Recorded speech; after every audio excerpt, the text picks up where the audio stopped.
الحمد لله نحمده ونستعينه ونستغفره ونؤمن به ونتوكل عليه ونعوذ بالله من شرور أنفسنا ومن سيئات أعمالنا من يهده الله فلا مضل له ومن يضلله فلا هادي له وأشهد أن لا إله إلا الله وحده لا شريك له وأشهد أن سيدنا مولانا محمدا عبده ورسوله بسم الله الرحمن الرحيم رب اشرح لي صدري ويسر لي أمري واحلل عقدة من لساني يفقهوا قولي رب اشرح لي صدري ويسر لي أمري واحلل عقدة من لساني يفقهوا قولي رب اشرح لي صدري ويسر لي أمري واحلل عقدة من لساني يفقهوا قولي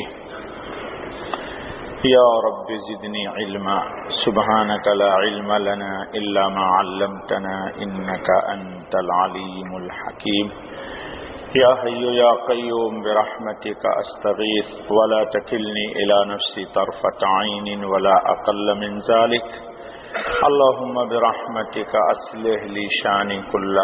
درود شریف پڑھیے. اللہم صلی علی سیدنا مولانا محمد وعلی آل سیدنا مولانا محمد صلاة تنجینا بها من جمیع الاحوال والآفات وتقضی لنا بها جمیع الحاجات وتطهرنا بها من جمیع السیئات وترفعنا بها عندك اعلی الدرجات وتبلغنا بها أقصى الغايات من جميع الخيرات في الحياة وبعد الممات إنك على كل شيء قدير. بسم الله الرحمن الرحيم. عن ابن عباس رضي الله عنهما عن النبي صلى الله عليه وسلم قال إنكم تحشرون حفاة عراة غرلا ثم قرأ كما بدأنا أول خلق نعيده وعدا علينا إنا كنا فاعلين. وأول من يقصى يوم القيامة إبراهيم عليه السلام وإن أناسا من أصحابي يؤخذ بهم ذات الشمال فأقول أصحابي أصحابي فيقال إنهم لم يزالوا مرتدين على أعقابهم منذ فارقتهم فأقول كما قال العبد الصالح وكنت عليهم شهيدا ما دمت فيهم إلى قوله العزيز الحكيم. وعن ابن عباس رضي الله عنهما قال قام فينا النبي صلى الله عليه وسلم يخطب فقال إنكم محشورون حفاة عراة غرلا أو كما قال عليه الصلاة والسلام. حضرت ابن عباس رضی اللہ تعالی عنہما فرماتے ہیں کہ نبی پاک محمد الرسول اللہ صلی اللہ علیہ وسلم نے ارشاد فرمایا کہ تم لوگ قبر سے اس حال میں اٹھائے جاؤ گے کہ ننگے پاؤں ہوگے، ننگے جسم ہوگے اور غیر مختون ہوگے. پھر نبی پاک صلی اللہ علیہ وسلم نے قرآن کی سورہ انبیاء کی آیت پڑھی کما بدانا اول خلق نعیدہ وعدا علینا انا کنا فاعلین. یعنی ہم نے جس طرح پہلی بار تجھے پیدا کیا تھا مجھ پر یہ وعدہ ہے کہ میں تم کو دوبارہ پھر زندہ کروں گا اور مجھے ایسا ضرور کرنا ہے. وَأَوَّلَ مَنْ يُقْصَى يَوْمَ الْقِيَامَةِ إِبْرَاهِيمُ عَلَيْهِ السَّلَامُ. اور محشر کے دن سب سے پہلے جن کو قیامت میں لباس عطا کیا جائے گا وہ ابراہیم علیہ السلام ہیں. ان اناسا من اصحابی یؤخذ بهم ذات الشمال. اور کچھ لوگوں کو میرے ساتھیوں میں سے فرشتے ہکا کر کے جہنم کی طرف لے جائیں گے بائیں طرف. میں فرشتوں سے کہوں گا کہ نہیں بابا یہ تو میرے ہیں. مجھے جواب دیا جائے گا کہ نہیں لم یزالوا مرتدین علی اعقابهم منذ فارقتهم. اے نبی پاک محمد الرسول اللہ، آپ سے دنیا سے تشریف لانے کے بعد یہ لوگ اپنے پاؤں پہ پیچھے پلٹ گئے تھے، یعنی دین اسلام سے مرتد ہو گئے تھے، تو اس وقت میں وہی کہوں گا جو اللہ کے نیک بندے عیسیٰ ابن مریم نے کہا تھا، وَكُنْتُ عَلَيْهِمْ شَهِيدًا، میں جب تک ان کے اندر موجود تھا میں اس وقت تک کی شہادت دیتا ہوں، جہاں تک کہ میرے آنے کے بعد کا مسئلہ ہے تو میرے اللہ آپ بہتر جانتے ہیں، بے شک عزیز و حکیم ہے، آخری آیت تک۔ دوستو، یہ ایک روایت آپ کے سامنے بلکہ دو پڑھی گئی جس کو امام بخاری نے اپنی بخاری میں نقل کیا ہے۔ اس حدیث میں نبی پاک علیہ الصلاۃ والتسلیم نے چند باتوں کی طرف اشارہ کیا۔ سب سے پہلی چیز تو یہ کہ انسان اللہ پاک کی حضور میں لایا جائے گا۔ کبھی میں نے آپ سے کہا تھا کہ انسان مرتا نہیں ہے بلکہ جی نہیں یاد ہے آپ کو؟ ارے بابا، انسان مرتا نہیں ہے، انسان مارا جاتا ہے۔ کون مارتے ہیں اس کو؟ یتوفاکم، اللہ تم کو مارتے ہیں، مرنا کوئی بھی نہیں چاہتا، اللہ پاک مارتے ہیں۔ جب اللہ پاک مار دیتے ہیں تو پھر اللہ ہی پاک پھر ہم کو دوبارہ جی اپنے پاس بلائیں گے، اللہ پاک اپنے پاس ہم سب کو بلائیں گے۔ بلانے کی کیفیت کا اس حدیث میں اشارہ کیا گیا ہے۔ دنیا کمالات نبوت کو بہت قسموں میں تقسیم کر دیتی ہے، ہمیں ان سے کوئی تعرض نہیں، لیکن میرے نزدیک میرے نبی کا کمال یہ ہے، میرے نبی کی نبوت کا کمال یہ ہے کہ امت کو غیب میں اللہ کے پاس آنے کی ادوار میں، احوال میں، گزرگاہ میں کن کن مراحل سے گزرنا پڑے گا، کن کن مراتب سے دوچار ہونا پڑے گا، اللہ پاک سے کیا کچھ واسطہ پڑے گا، من وعن۔ میرے نبی کی نبوت کا کمال یہ ہے کہ اپنے جاننے والے کو قبل از وقت اس سے باخبر کر دیا۔ یہ کس کا کمال ہے؟ نبی پاک محمد الرسول اللہ صلی اللہ علیہ وسلم کی نبوت کا کمال یہ ہے کہ آپ کی امت پر مرنے سے لے کر کے اللہ کی ملاقات حشر میں ہوگی وہاں تک، پھر حشر سے گزر کر کے انعامات کی دنیا میں کیا کچھ اکرام ہوگا رب کریم کی طرف سے، من وعن۔ نبی پاک علیہ الصلاۃ والتسلیم نے اپنی امت کو اس سے باخبر کر دیا، بے خبر نہیں رکھا۔ یہ کس کا کمال ہے؟ نبی پاک محمد الرسول اللہ صلی اللہ علیہ وسلم کی نبوت کا کمال ہے۔ یا یوں کہہ لو میرے دوستو، تعبیر کا اختلاف کر دو کہ نبی پاک محمد الرسول اللہ صلی اللہ علیہ وسلم کے ساتھ رب ذوالجلال کا انعام و اکرام یہ ہے کہ جو کچھ بھی احوال آنے والے ہیں اللہ نے سب سے باخبر کر دیا نبی کو، اور نبی نے از راہ رحمت پوری کی پوری بات من و ان چھپائی نہیں، امت تک پہنچا دیا۔ یہ دونوں کمال ہیں۔ یہ دونوں کس کا؟ نبی پاک محمد الرسول اللہ صلی اللہ علیہ وسلم کی نبوت کا کمال ہے۔ کہو الحمدللہ۔ بے خبر امت کو نہیں رکھا بلکہ امت کو جی اسی لیے قرآن نے ایک بہت پیاری بات کہی دوستو، الرحمن فاسأل به خبیرا، خبیر کی خبر کسی باخبر سے پوچھ، خبیر کی خبر کسی باخبر سے پوچھ، یہ اللہ کر رہے قرآن میں، الرحمن فاسأل به خبیرا، رحمان کی خبر کو محمد سے پوچھ لے۔ بھائی سنبھال لو. رحمان کی خبر نہیں بول رہے دوستو. بھائی حال میں مت آؤ. گھوٹ پیو اور ڈکار نہ لو. مجھے پتا ہے آپ کا تعلق نقش بندی ہے. نقش بندیہ والوں کو بہت فیض ہوتا ہے. استغفر اللہ استغفر اللہ استغفر اللہ. خیر دوستو، تو نبی پاک صلی اللہ علیہ وسلم کی نبوت کا کمال بھی میں نے بتا دیا، اور اللہ پاک کے انعام و اکرام کا بھی معاملہ جو نبی کے ساتھ ہو گیا یہ بھی میں نے آپ کو بتا دیا. اب حدیث سمجھو.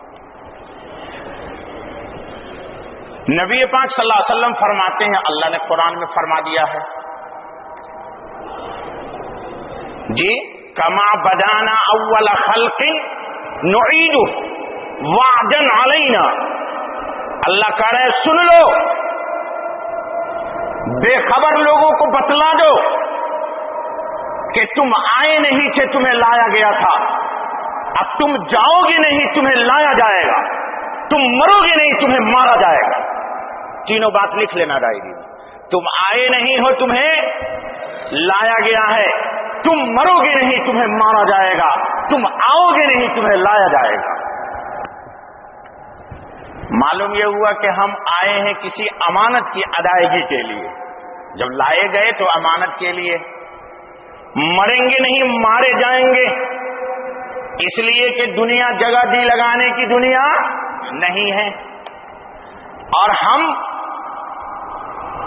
اللہ کے پاس جائیں گے نہیں بلکہ لے جائے جائیں گے. کیوں؟ ان الابرار لفی نعیم وان الفجار لفی جحیم. اور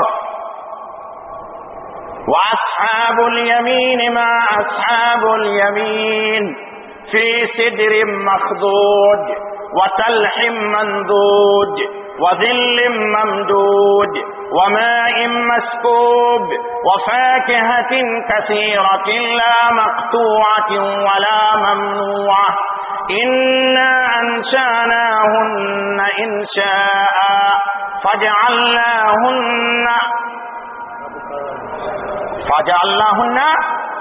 أبكارا عربا أترابا لأصحاب اليمين. اللهم اجعلنا من أصحاب اليمين. یہ حدیث بتا رہی ہے وَأَصْحَابُ الشِّمَالِ وَأَصْحَابُ الشِّمَالِ مَا أَصْحَابُ الشِّمَالِ فِي سَمُومٍ وَحَمِيمٍ وَظِلٍّ مِّن يَحْمُومٍ لَا بَارِدٍ وَلَا كَرِيمٍ إِنَّهُمْ كَانُوا قَبْلَ ذَلِكَ مُتْرَفِينَ.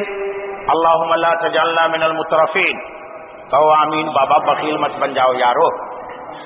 چلو، تو اللہ فرما رہے ہیں کہ قیامت کے دن جو میں تجھے لے کر کے آؤں گا تو تو ناز کس پہ کر رہا ہے، غرور کس پہ کر رہا ہے، تیری نگاہ کس چیز پہ ہے؟ کہتے ہیں اللہ سنو، قبر سے جب تجھے اٹھایا جائے گا تو حفاتن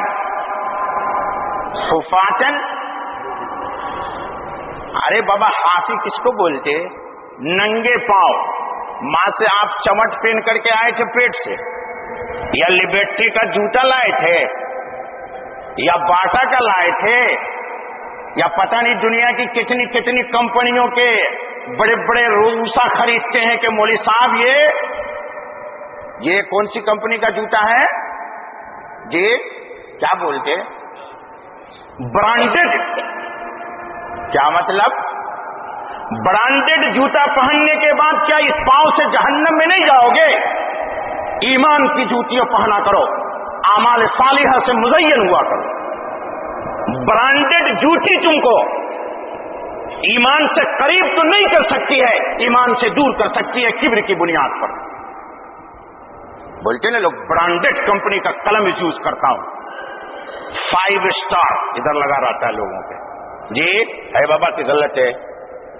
تو اللہ کرے ذرا امتیوں کو بخار اتاریے اے نبی، تاکہ یہ دنیا میں دل نہ لگائیں، سنائیں ان کو کہ یہ ننگے پاؤں آئیں گے جس طرح کہ اپنی ماں کی پیٹ سے آئے تھے. ایک پمپڑ بھی لے کے نہیں آئے تھے، ایک چھوٹی سی چڈی بھی نہیں لائے تھے.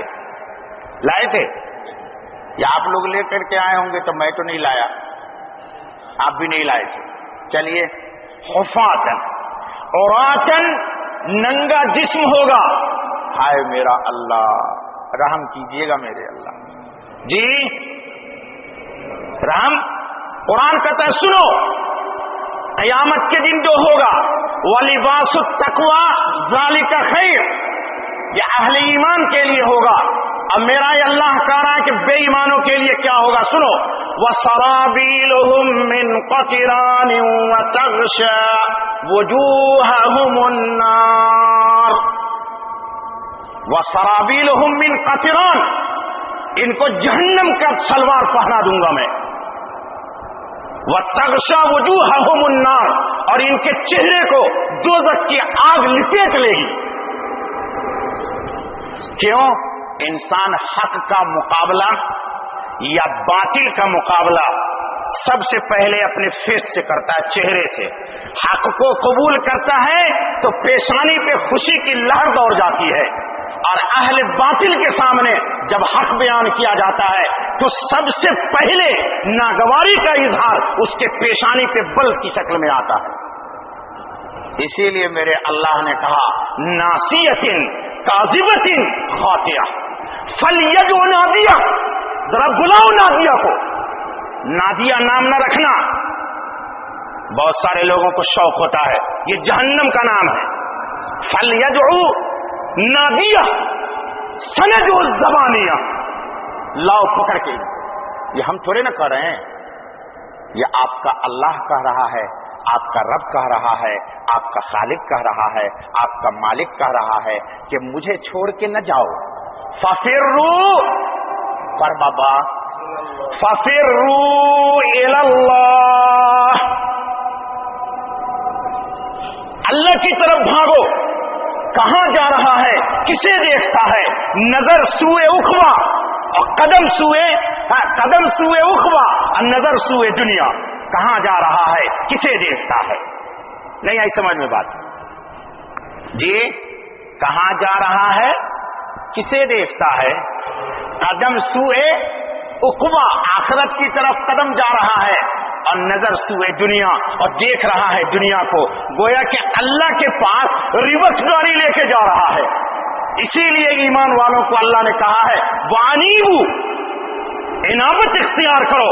اللہ کے سامنے ریورس میں مت جاؤ کہ جا رہے ہو قبر کی طرف، پیچھے پیچھے پلٹ کے اور دیکھ رہے ہو دنیا کو. اسی کو کسی شاعر نے کہا ہے، اللہ عالم یہ شعر تو مجھے یاد رہتا نہیں، غلط ہے صحیح ہے جی. کہاں جا رہا ہے؟ کسے دیکھتا ہے؟ قدم سوئے عقبہ، نظر سوئے دنیا. اللہ تعالی ہماری حفاظت فرمائے، آپ کی بھی حفاظت فرمائے، ہمارے نسل کی بھی حفاظت فرمائے. تو اللہ کریں ذرا سنائیے رسول اللہ صلی اللہ علیہ وسلم کیا کہ بغیر جوتے کے آؤ گے؟ برانڈڈ پہنو یا جی، یا ہوائی چپل پہن لو 3 درہم کی لے کے. لوگ آج کل ہیں برانڈڈ جو کمپنی کا ہے مولوی صاحب. جتنا زیادہ برانڈڈ ہوگا نا اتنا ہی دنیا کی محبت میں لگتا ہے. سچی چپل کوئی کسی کا نہیں دیکھتا، جوتا کوئی کسی کا، وہ 1 روپے کا ہو یا 5 روپے کا جو خریدتا ہے نا وہی دن میں 10 دفعہ دیکھتا ہے. ہاں یار سچ میں یار، ہاں غلط ہے صحیح ہے. 5000 کا جوتا دیکھنے والا دن میں 10 دفعہ جوتا دیکھے گا، اور اس کے ساتھ جو جا رہا ہے ہوائی چپل پہنے ہوئے وہ 1 دفعہ بھی نہیں دیکھتا اس کے جوتے کو، یہ خود ہی دیکھے جا رہا ہے. اس سے بڑا پاگل کون ہے؟ اور پھر 3 روپے کی چپل چوری ہو گئی غیر مسجد سے کوئی غم نہیں، اب 500 کی جوتی گئی تو بیٹا پھر تو نماز ہی میں نہیں دل لگتا جی. قرآن نے کہا بل تؤثرون الحیات الدنیا، ہائے میرا اللہ، والآخرۃ خیر وابقى. اللہ تعالیٰ ادھر ہی لے آ، مجھے بھی اللہ تعالیٰ لے آ. اللہم لا تجعل الدنیا اکبر ہمنا وغمنا ولا مبلغ علمنا ولا غایت رغبتنا کہیے آمین۔ اچھا بابا، تو فرماتے ہیں نبی پاک کے بغیر چپل کے آؤ گے اور بغیر کپڑوں کے آؤ گے، دو۔ اور تیسری چیز فرمایا نبی پاک صلی اللہ علیہ وسلم نے، غرلن، کیا آؤ گے؟ غرلن کا ترجمہ بغیر ختنہ کیے ہوئے، یعنی ماں کی پیٹ سے جب تم پیدا ہوتے ہو تو گورنر صاحب پر اتنا سا چمڑا لگا رہتا ہے۔ ہاں کیوں ہنس رہے؟ وہ بھی گورنر ہے آپ کا بابا، وہ انڈیا پاکستان کا گورنر اور ہوگا، یہ آپ کا گورنر ہے جی۔ جس گورنر کو کٹوا کر کے ملت ابراہیمی میں ملت کا ایک جز بنایا، نبی پاک نے فرمایا کہ الختان من الفطرہ، گورنر کو کٹوا دو یعنی ختنہ کروا لو۔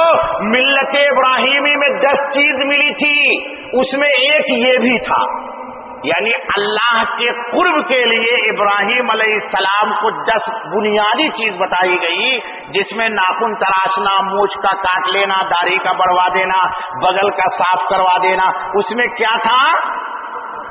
ختنہ کروا دینا بھی فطرت ہے، فطرت یعنی 10 وہ عطا ہے اللہ کی جو اللہ نے حضرت ابراہیم خلیل اللہ کو بطور عنایت کی عطا فرمائی تھی، جس کو ہمارے مسلمان لوگ کہتے بابا آج مسلمانی کرانا ہے، ایسا بولتے نا، بولتے آج سنت کرانا ہے جی، آج اللہ کرے سنت ہی پر میری بعثت ہو جائے، کہو آمین۔ اللہ کرے ہماری سنت کا مطلب کہ اللہ نبی کے پاک کے غلام ہی کے ساتھ حشر کر لے، وہی نہ سنی ہوں گے بھائی۔ اچھا بابا چلو آگے۔ تو حضور نے فرمایا کہ 3 چیز کے ساتھ آؤ گے، حفاتن عراتن غرلن۔ اللہ نے بھی قرآن میں کہا کما بدانا اول خلق نعید وعدن علینا۔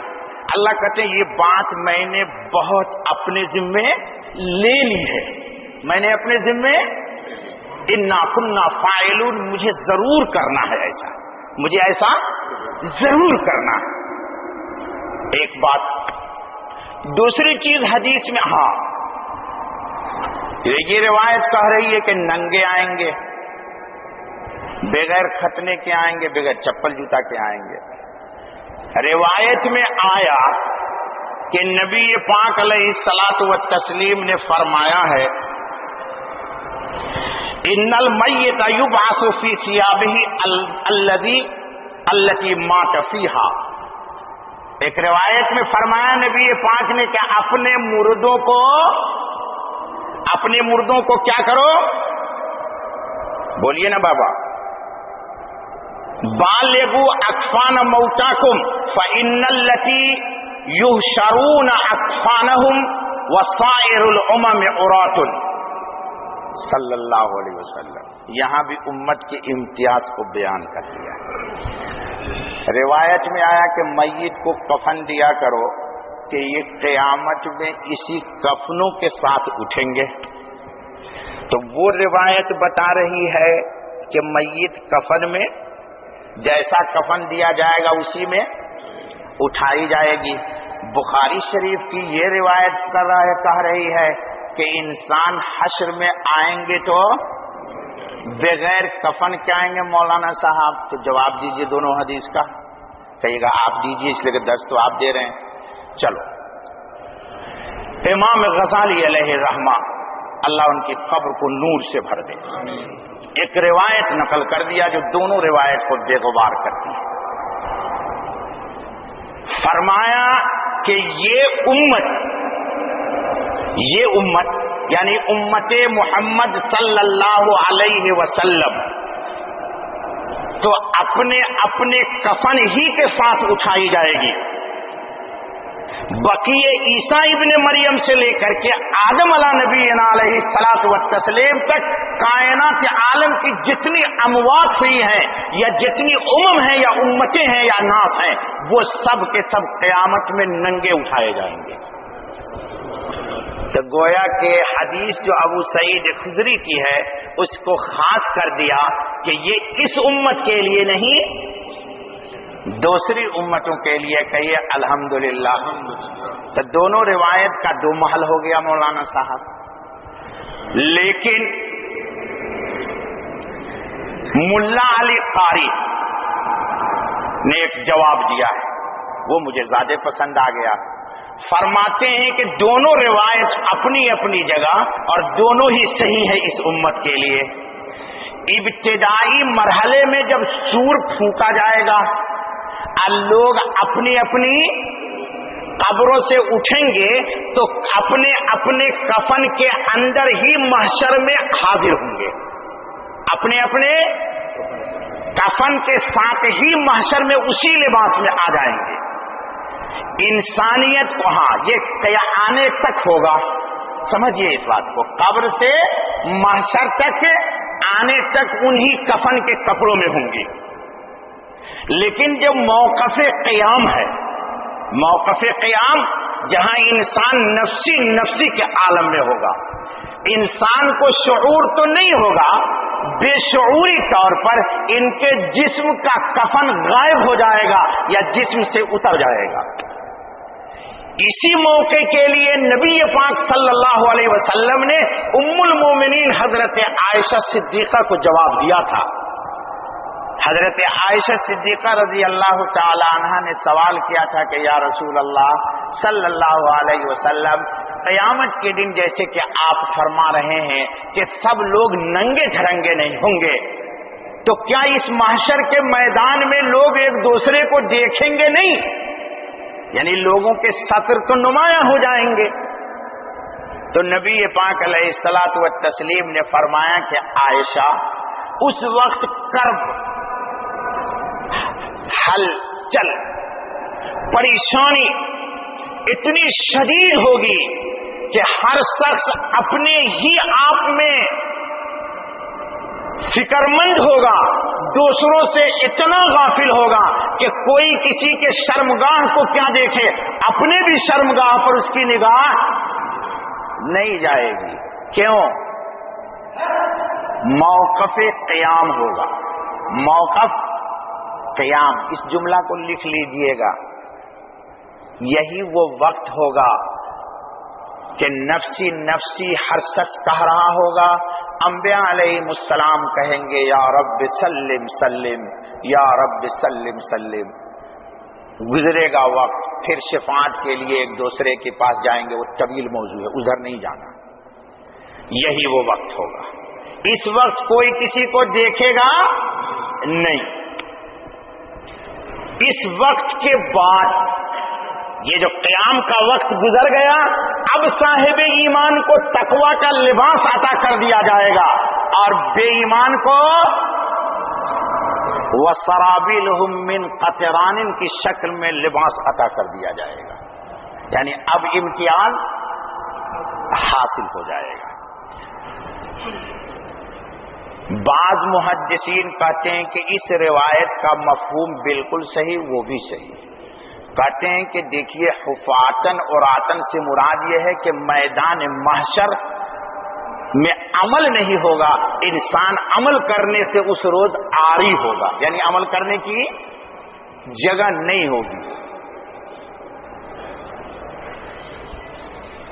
تو معلوم یہ ہوا کہ قبر سے اٹھیں گے کپڑے کے ساتھ، چلیں گے محشر تک اپنے کفن میں ہی، لیکن جب حساب کے مقام پر پہنچیں گے محشر میں، کپڑا خود بخود ختم ہو جائے گا، جھڑ جائے گا، غائب ہو جائے گا، اور لوگ اس وقت حساب و کتاب کے بعد یا تو جنتی لباس ہوگا یا جہنمی. اس کی تائید یہاں بھی ہو گئی. ایک مسئلہ صاف ہو گیا.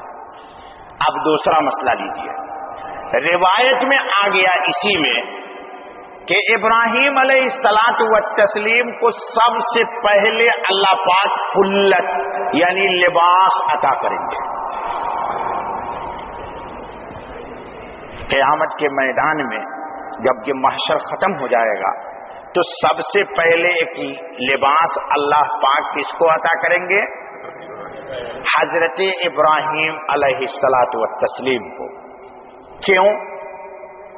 محدثین نے اس کی دو وجہ لکھی ہے کہ اللہ کے راستے میں کسی ننگے کو سب سے پہلے ابراہیم علیہ السلام نے لباس عطا کیا ہے. دنیا میں کائنات عالم میں سب سے پہلے کسی فقیر مسکین غریب ننگے کو اگر کسی نے لباس عطا کیا تو وہ کون ہے؟ اس لیے ان کو قیامت کے دن سب سے پہلے لباس عطا کیا جائے گا. دوسرے محدثین نے دوسری وجہ بتائی، فرمایا کہ جس روز ابراہیم علیہ السلام کو آگ میں ڈالا گیا تھا، کس بنیاد پر؟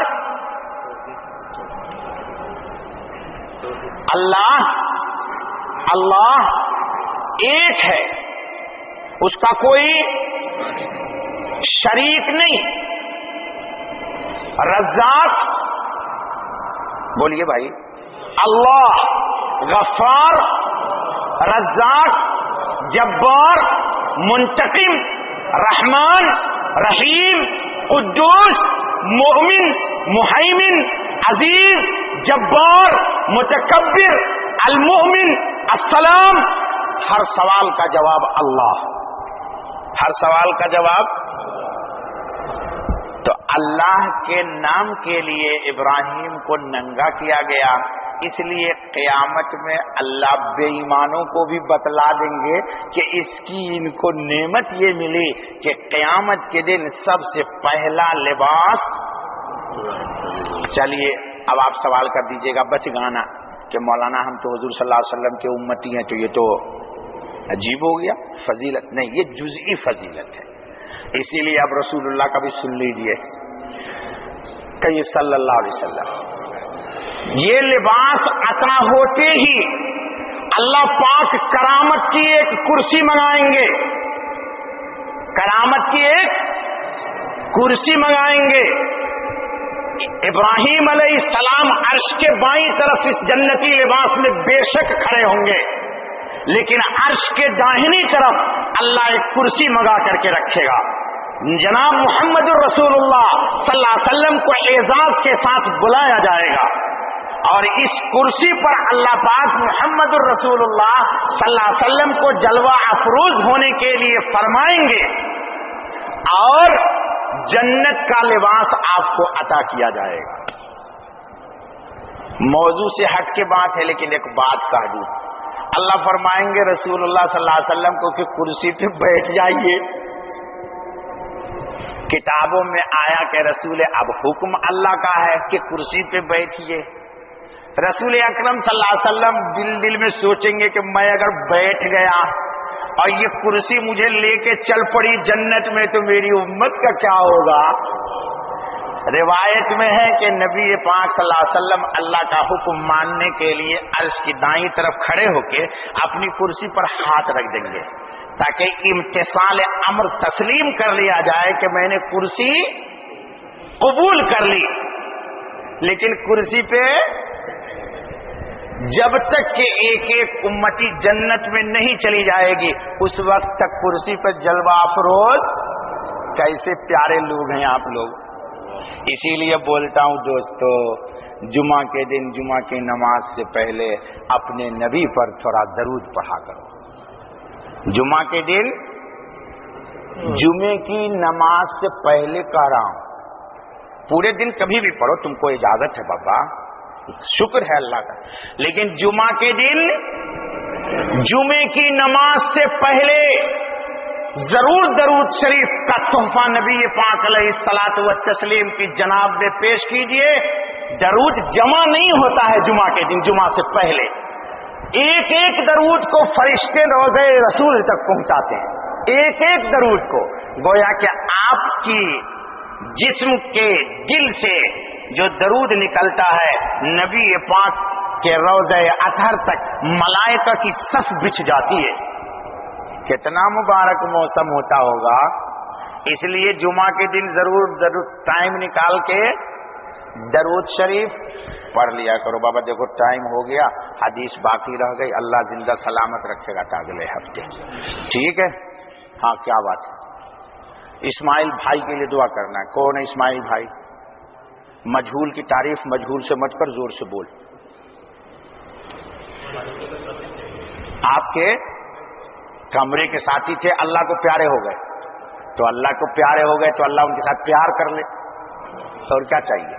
چلو بھائی اسماعیل بھائی کے لیے دعا کیجئے، بلکہ ہم سب کے لیے کیجئے بھائی، اللہ ہم سب کو اپنا بنا لے، اللہ تعالی ہم سب کو اپنا بنا لے، موت کے لیے ہمیں تیار کر دے۔